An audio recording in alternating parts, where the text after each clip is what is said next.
Welcome to coding for Dev. तो आज की वीडियो में आपको बताऊंगा जेफेक्स क्या होता है और जेफेक्स के रूल क्या क्या होते हैं। ओके, तो जेफेक्स जैसे हम जो हमारा नॉर्मली कोड लिखते थे, हम फ्रंट एंड का वो एचटीएमएल फिर जावास्क्रिप्ट में लिखते थे। लेकिन हम जब रिएक्ट में हमारा कोड लिखते हैं तो हम उस पूरे सिंटेक्स को हम जेफेक्स बोलते हैं। आप कोई भी फाइल बनाते हो तो पीछे उसके आप जेफेक्स लगाते हो। तो आखिर जेफेक्स होता क्या है? तो जेफेक्स एक एक्सटेंशन है, इसका फुल फॉर्म होता है जावास्क्रिप्ट एक्सएमएल। तो एक सिंटेक्स एक्सटेंशन है जावास्क्रिप्ट का, जो इसमें आप रिएक्ट लिखते हो इसकी मदद से। जिससे हम यूआई हमारा शो होता है वो जेफेक्स की मदद से होता है। ये सिमिलर है एचटीएमएल का, लेकिन एचटीएमएल से बहुत ज़्यादा पावरफुल है। ओके, लाइक इसमें आप आपके जावास्क्रिप्ट की एक्सप्रेशन और लॉजिक भी इसके अंदर लिख सकते हो। इसका नहीं बहुत ज़्यादा पावरफुल है। ओके, और जो जेफेक्स होता है उसमें उसका एक रूल रहता है कि आपको केवल एक एलिमेंट रहेगा एक जेफेक्स कंपोनेंट में। ओके, जैसे आप नॉर्मली आप एक जेफेक्स कोड बनाते हो तो एक फंक्शन रहता है, एक फंक्शन रिटर्न करता है एक एलिमेंट को। जैसे हमने एक डिव बना, इस डिव के अंदर हमारे दो एलिमेंट्स है, एक डिव है उसके अंदर दो एलिमेंट्स है, हेलो और वेलकम, एक हेडर है और एक पैराग्राफ टैग है। ओके, तो दो है।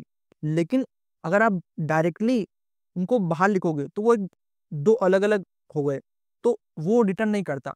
या तो अगर आप ऐसा करते आप एक डिव के अंदर डालो, आप एक ही रिटर्न करता है नॉर्मली, वो केवल एक डिव एक हेडर एक रिटर्न करेगा। तो आपको हमेशा इसको एक किसी ना किसी एक डिव के अंदर रैप करना होता है आपका एक कंपोनेंट को। ओके, तो ये इसका रूल है जो इसका सिंटेक्स का।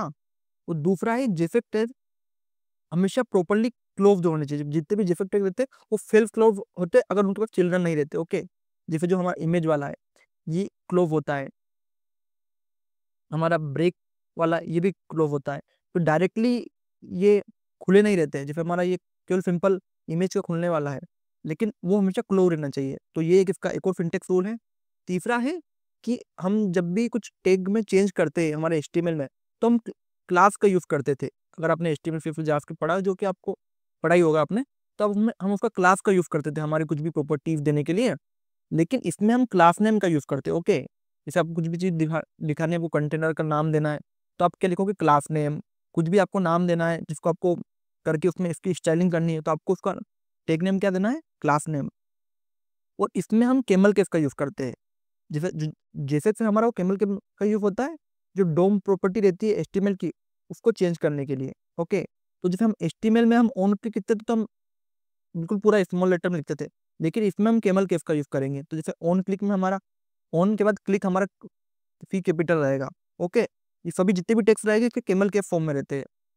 तो मतलब जो कुछ बिगनर होते हैं वो जब शिफ्ट होते हैं एचटीएमएल फिर से जावास्क्रिप्ट पे जेक पर, तो मतलब ये मिस्टेक हमेशा करते हैं कि वो पुराना अपना एचटीएमएल वाले टेक्स्ट लिखेंगे। लेकिन आपको यहाँ पे याद रखना होगा कि इसमें हमेशा कैमल के होता है। ओके, जैसे हमारा बटन है तो इसमें ऑन क्लिक हमारा जो इवेंट है तो ये हमेशा कैमल केस होगा। ओके, अब इसमें जो जावास्क्रिप्ट एक्सप्रेशन है वो जैसे इसके बाद हम लिख सकते हैं। कैसे?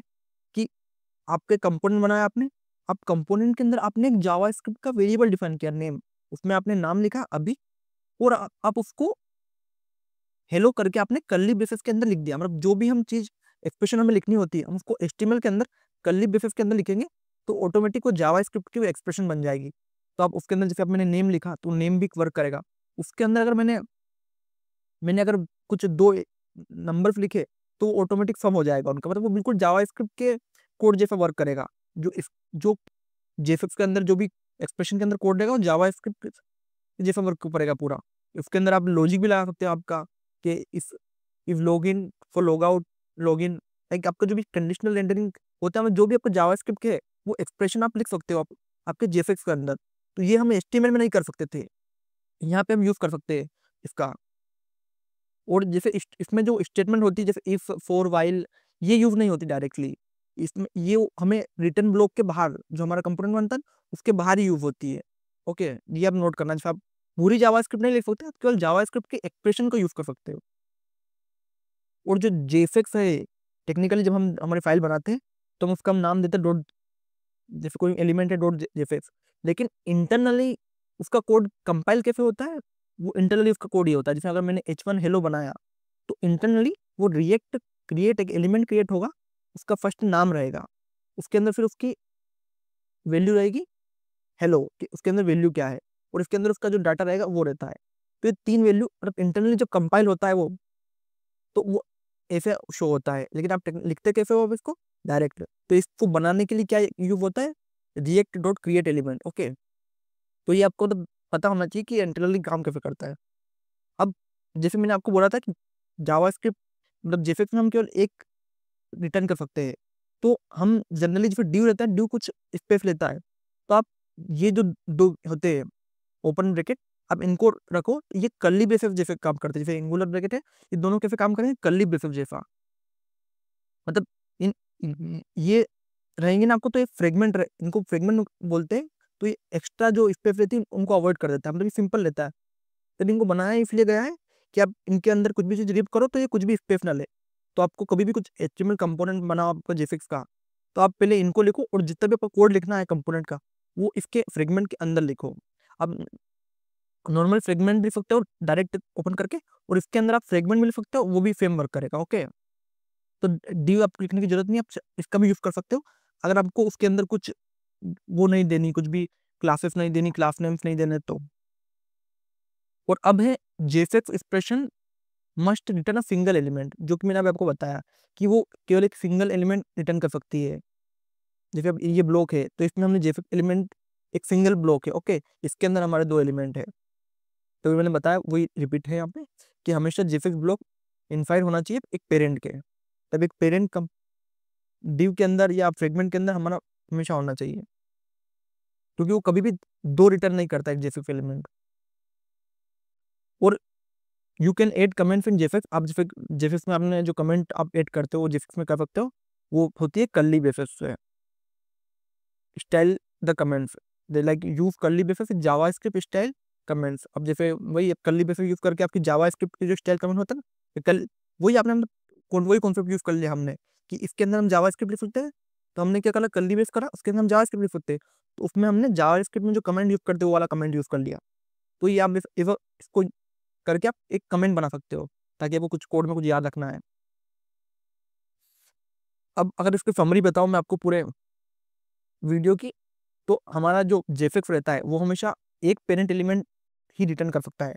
तो आप उसको क्या कर सकते हो, एक एलिमेंट के अंदर बहुत सारे एलिमेंट बना सकते हो। आप ऐसा नहीं कर सकते एक एलिमेंट बनाया फेक यहाँ, ऐसा नहीं। आपको पहले एक पेरेंट एलिमेंट बनाना, उसके अंदर जितना भी आपको कोड लिखना है वो लिखना।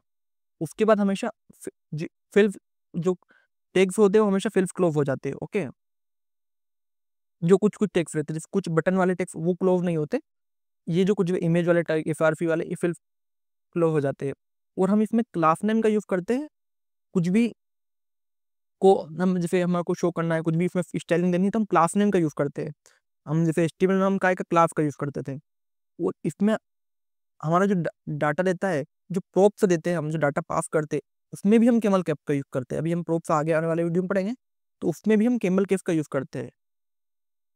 और इसमें हम जावा स्क्रिप्ट इम्बेड कर सकते हैं यूजिंग कर्ली ब्रेसेस। आप कर्ली ब्रेसेस से डायरेक्ट जावा स्क्रिप्ट इम्बेड कर सकते हो। ओके, और इसमें हम फ्रेगमेंट का यूज करते हैं। अगर हमारे को विदाउट एनी स्पेस हमारे को कुछ रिटर्न करना है एलिमेंट, तो हम फ्रेगमेंट का यूज कर सकते हैं। और हम इसमें कमेंट का यूज कर सकते हैं, वो भी कर्ली ब्रेसेस का यूज करके। ओके, सो यही था वीडियो।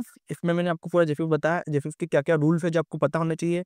तब ये आपको माइंड में रखोगे तो आपको कभी मतलब कोड में एरर्स नहीं है, आपको एरर्स आएगा तो पता लगा पाओगे कहाँ से एरर आया। ओके, तो ये था जेफिक्स। आपको कुछ भी डाउट हो तो कमेंट करें। इसी तरह के वीडियो देखने के लिए कोडिंग फॉर डेव को सब्सक्राइब करें। Thank you for watching.